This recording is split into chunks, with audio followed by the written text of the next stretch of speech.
بسم اللہ الرحمن الرحیم۔ السلام علیکم ورحمۃ اللہ وبرکاتہ۔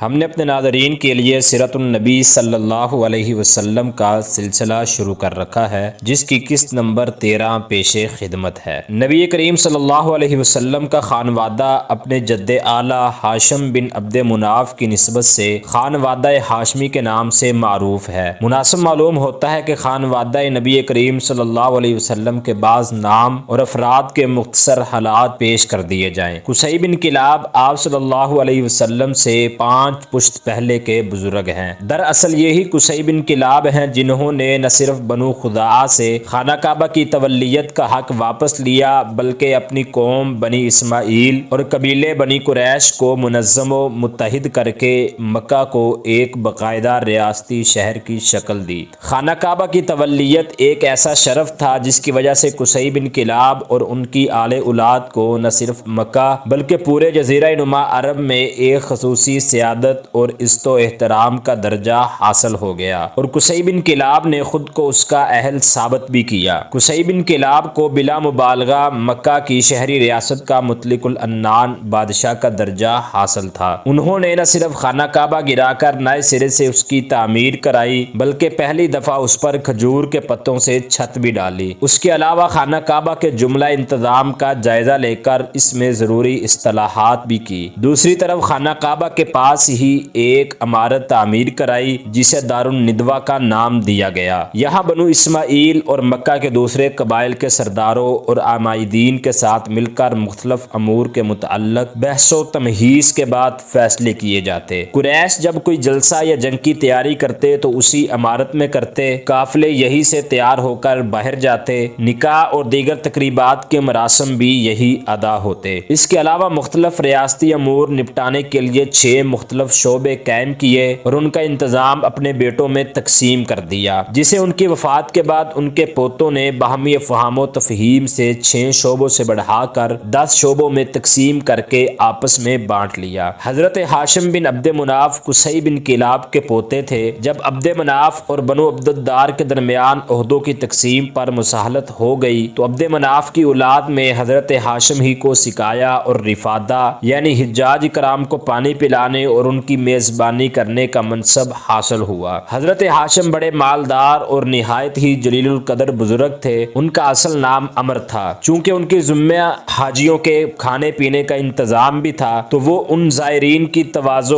ایک خاص قسم کے عربی کھانے سے کرتے جسے حشم کہا جاتا تھا۔ عربی زبان میں حشم شوربہ میں روٹیاں چورا کرنے کو کہتے ہیں۔ مکہ میں 1 سال قحط پڑا تو انہوں نے تمام اہل مکہ کے لیے یہی شوربہ تیار کرایا، جس پر انہیں ہاشم کا لقب ملا اور تاریخ نے پھر انہیں اسی لقب سے یاد رکھا۔ ان کی اولاد قریش کے معزز ترین قبیلہ بنو ہاشم کے نام سے مشہور ہے۔ انہوں نے قریش کے تجارتی قافلے شروع کروائے اور ان کے لیے بازنطینی سلطنت کے ساتھ معاہدے کیے، جن کے تحت قریش بازنطینی سلطنت کے تحت آنے والے ممالک میں بغیر محصول ادا کیے تجارت کر سکتے تھے اور تجارتی قافلے لے جا سکتے تھے۔ یہی معاہدے وہ حبشہ کے بادشاہ کے ساتھ بھی کرنے میں کامیاب ہوئے، جس کا تمام قریش کو بے انتہا فائدہ ہوا اور ان کے قافلے شام، حبشہ، ترکی اور یمن میں جانے لگے۔ ایک بار تجارت کی غرض سے شام گئے۔ دوران سفر یثرب، جس کا نام بعد میں مدینہ یا مدینہ الرسول صلی اللہ علیہ وسلم ہوا، میں ٹھہرے۔ وہاں قبیلہ بنی نجار کی ایک خاتون سلمہ بنت عمر سے شادی کر لی اور کچھ دن وہیں ٹھہرے، پھر بیوی کو حالت حمل میں میکے ہی میں چھوڑ کر ملک شام روانہ ہو گئے۔ غالباً ان کا ارادہ تھا کہ واپسی پر ان کو مدینہ سے مکہ لے جائیں گے، مگر شادی سے چند ماہ بعد دوران سفر ہی ان کا انتقال فلسطین کے علاقے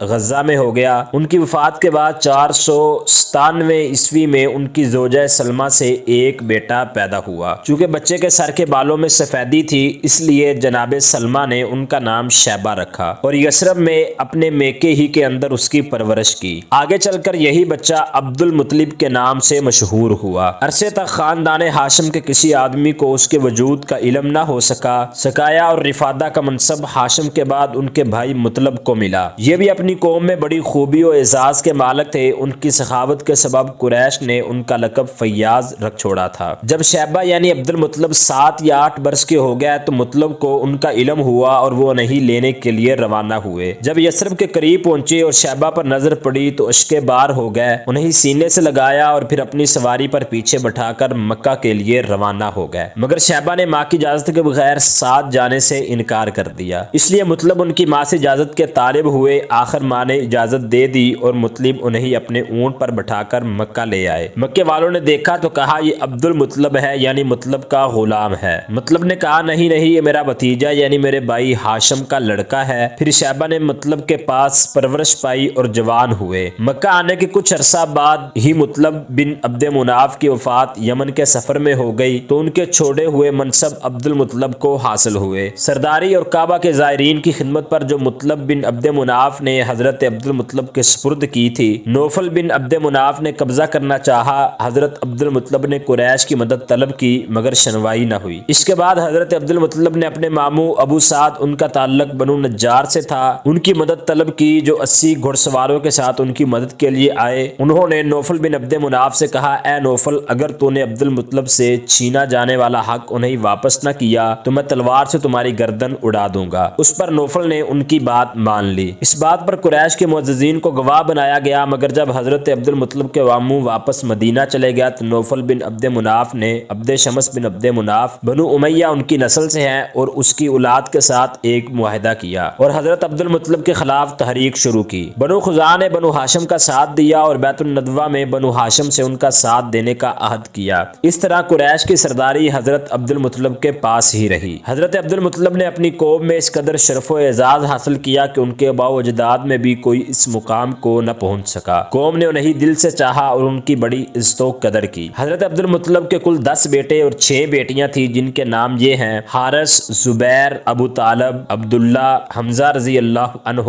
ابو لہب، غیدق، مقوم، صفار اور عباس رضی اللہ عنہ۔ ام الحکیم ان کا نام بیضا ہے، برہ، عاتقہ، عروہ، امیمہ اور صفیہ رضی اللہ عنہا۔ حضرت عبداللہ کی والدہ کا نام فاطمہ تھا اور وہ عمر بن عائض بن عمران بن مخزوم بن یقظہ بن مرہ کی صاحب زادی تھی۔ عبد المطلب کی اولاد میں عبداللہ سب سے زیادہ خوبصورت، پاک دامن اور چہیتے تھے اور ذبی کہلاتے تھے۔ ذبی کہلانے کی وجہ یہ تھی کہ حضرت عبد المطلب کو بہت خواہش تھی کہ وہ کثیر اولاد والے ہوں، چنانچہ انہوں نے منت مانی کہ اگر اللہ ان کو 10 بیٹے عطا کرے گا اور وہ سب نوجوانی کی عمر تک پہنچ گئے تو وہ اپنا ایک بیٹا اللہ کی راہ میں قربان کر دیں گے۔ اللہ نے ان کی دعا کو شرف قبولیت بخشا اور ان کے 10 بیٹے پیدا ہوئے۔ 10 بیٹوں کی پیدائش کے بعد جب تمام کے تمام نوجوانی کی عمر کو پہنچے تو حضرت عبد المطلب کو اپنی منت یاد آئی، چنانچہ وہ اپنے سب بیٹوں کو لے کر حرم کعبہ میں پہنچ گئے۔ جب عربوں کے مخصوص طریقے سے قرآن اندازی کی گئی تو قرآن حضرت عبداللہ کے نام نکلا، چنانچہ حضرت عبد المطلب حضرت عبداللہ کو لے کر قربان گاہ کی طرف بڑھے۔ یہ دیکھ کر خاندان بنو ہاشم کے افراد جن کو حضرت عبداللہ سے بہت لگاؤ تھا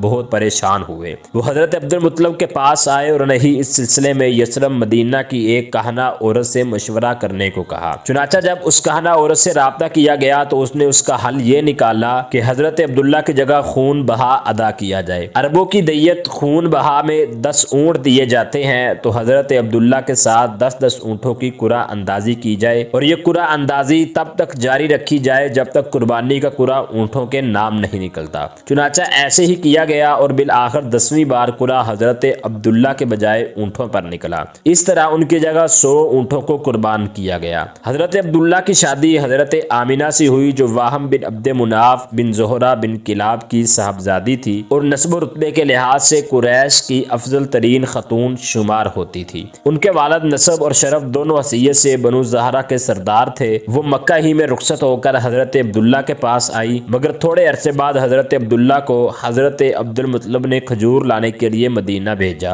اور وہ وہیں انتقال کر گئے۔ بعض اہل سیر کہتے ہیں کہ وہ تجارت کے لیے ملک شام تشریف لے گئے تھے۔ قریش کے ایک قافلے کے ہمراہ واپس آتے ہوئے بیمار ہو کر مدینہ اترے اور وہی انتقال کر گئے۔ تدفین نابغہ جادی کے مکان میں ہوئی۔ اس وقت ان کی عمر 25 برس کی تھی۔ اکثر مورخین کے بقول ابھی رسول اللہ صلی اللہ علیہ وسلم پیدا نہیں ہوئے تھے، البتہ بعض اہل سیر کہتے ہیں کہ آپ صلی اللہ علیہ وسلم کی پیدائش ان کی وفات سے 2 ماہ پہلے ہو چکی تھی۔